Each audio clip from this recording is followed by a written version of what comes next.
Hey there, how's it going? Well, I'm making this video here because I wanted to be able to organize what the new vision is going to be. Because it looks like we're going to be online for a little while, and I want to be able to have some goals that we can create and something to work towards, especially in a group setting. Okay, so definitely I want to be able to go down the list of items and trying to get up as organized as possible, because the whole vision in this is to come together as a group. And in the end, what I want to have is a video of all students playing a song together. Okay, so it's going to be some probably a learning curve for a lot of you, and then it's okay because I know a little bit about video to where I can help out with this. Okay, so I'm gonna go ahead and just start from the top. Okay, so the first thing is that how it's going to happen is I'm going to create video content for the student, and what happens is what you want to do is the student wants to go ahead and go through the video, and then they'll have their music. Of course, I'll email it to you, and with the email you print it out or however it is you do it, and then you just go to the video that I sent, and it'll be a big video. And then what you do is you locate your part that's going to be within the video.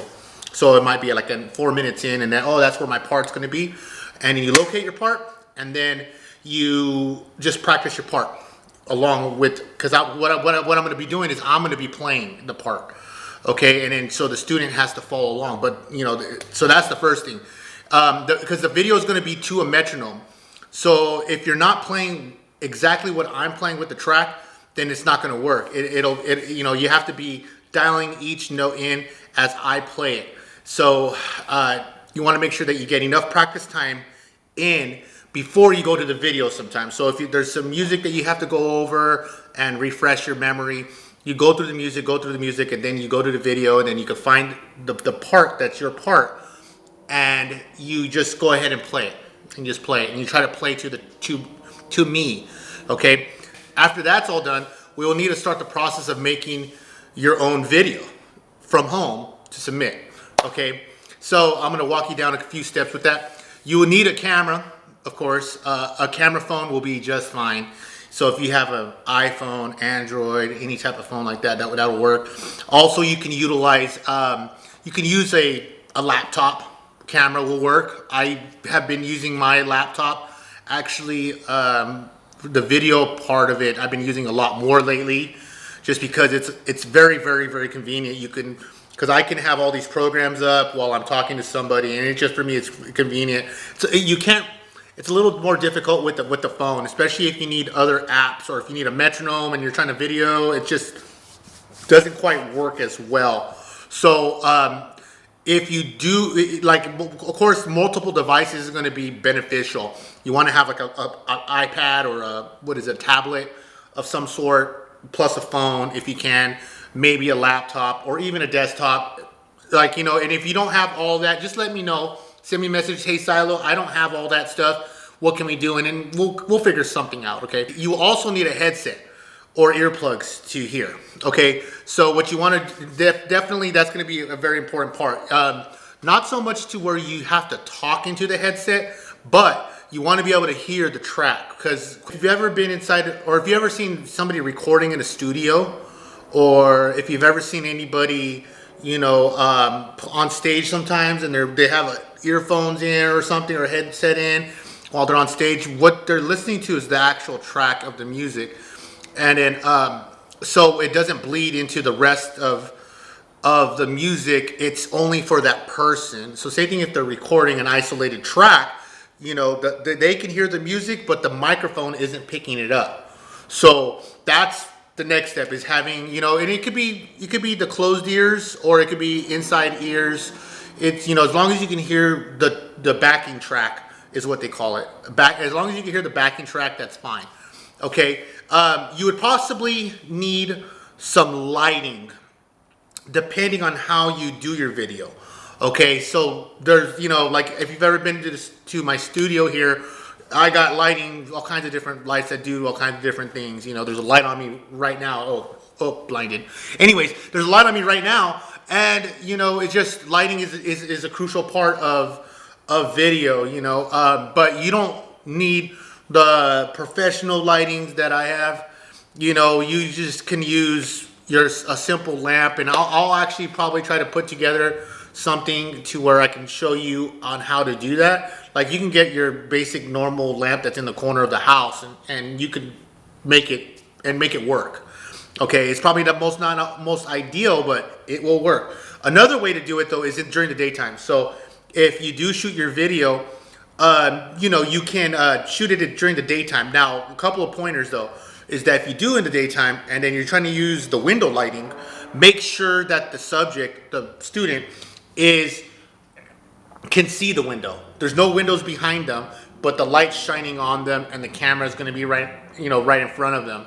Because if you have it the other way, then the camera's not going to be able to pick up the subject, and you'll just see pretty much a dark silhouette. So you definitely want to do that. Okay. Next, you want to make sure that you have the framing correct. Okay, and what framing is, it's going to be it refers to like, framing is just the elements of a scene to create a frame within your frame. So if you ever see anybody, they're like shooting a video or shooting a photo and they go like this or something, like that's their frame that they're looking at. They're trying to get a good frame in for their shot. You know, it's very important, like what's getting caught. So with that being said, when you do your framing, what you want to do is you want to, you know, for this video purpose, you just really need from the top of the head to the bottom of the guitar, if there's a guitar, okay? And then also from the end of the guitar. So I'm not sure how it'll look right here, but I'll probably I'll post some pictures, but you want to have this end of the guitar to the frame on this side, and then same thing with the framing on this side, okay? As close as possible. So you want to have the frame within here, and then to the bottom of the guitar, you want to have it. So if you can get it inside that picture right there, that would work out just fine. Because the one thing is that we want to be able to have multiple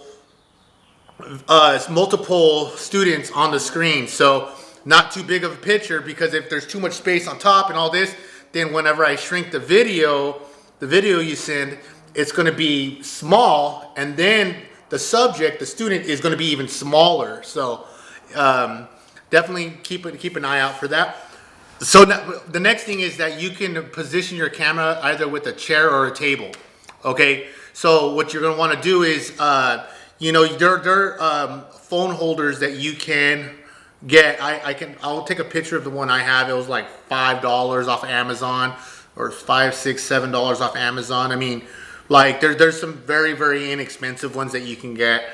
Or if you're holding if you're using a phone, that is, or you know, you can use, I've used books, I've used, you know, something to lean it on, or like, you know, you can just rig it up however you want. With the laptop, you know, you just find a desk and you can just set it on and stuff. So that way you want it kind of convenient. You want to make it to where you can do this multiple times. You want a setup.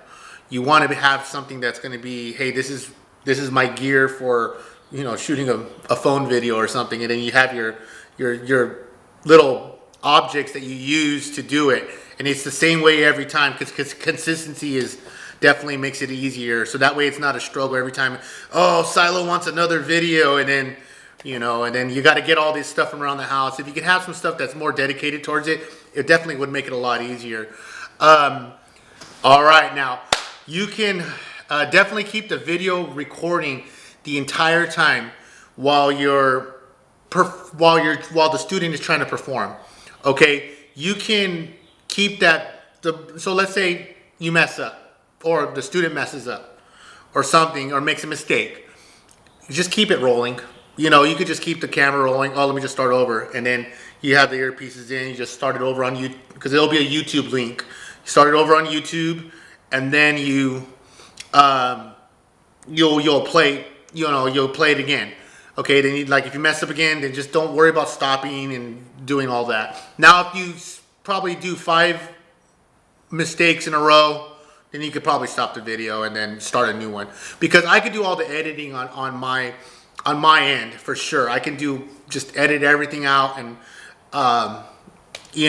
so like if I know where the good one is, I just got to cut it and edit it.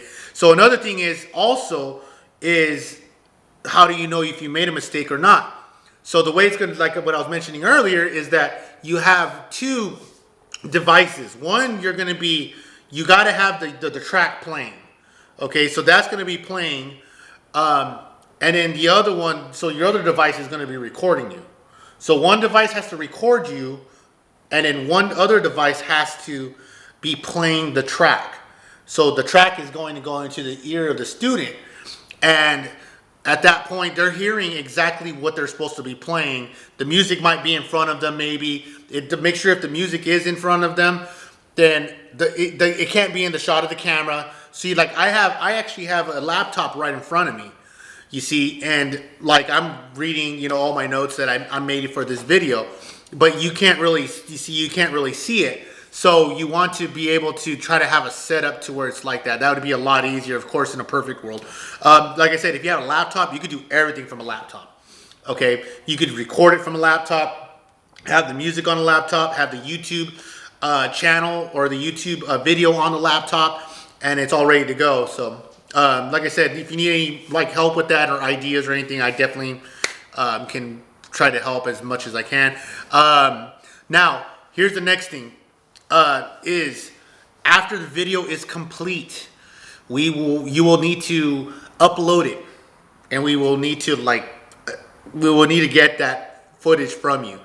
Okay, so what you want to do is the easiest one is Google Drive. There's other ones like Dropbox. There's Apple. Apple has their version, Apple Cloud, I think.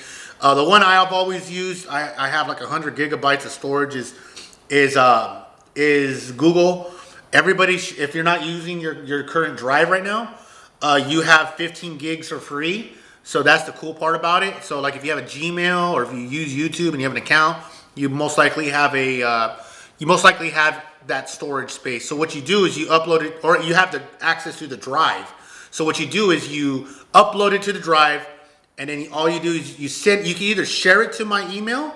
You could push share, and then you just put my email or my name in, and it'll share it. Or you can there's a link, and then you just send it on to me, email it to me, or text it to me, and then I could just grab your footage from there, and I download it on my end, and I have it. So there definitely would be a little learning curve for some of you, I know. So if you have any questions on that, please, I can definitely answer as much as I can. Like I've sent tracks and videos to people in other states, without even having to, actually meet them person to person. Video's complete, okay? And then I'm gonna do everything on my end. I have the programs and everything to do everything to go ahead and line all the videos up, because hopefully we have as many students as possible. And that way you have maybe 3, 4, 5, 6 students all in one video. And I think, I definitely think that would be pretty cool, and it to be something to kind of, creating a video at this time in our life, and then it's going to be timeless too, because it's going to be like, what did you do during this time that, we had all this going on in the world, and guess what? We have something to show you. This is what we did. This is what the kids did. This is what the students did. They were working on songs. They kept busy, so I think it's a very, I see other teachers doing it too. So it's like, you know what? I want to do it. So I just definitely want to see who's involved with this or who wants to be involved. Okay. And if you have any questions, everybody has my number. Even if you don't, you can email. I'm going to send this to you somehow. So, definitely just reach out and let me know what you think. And yeah, let's get this going. So, all right. Well, I hope to hear from all of you. Okay. Bye.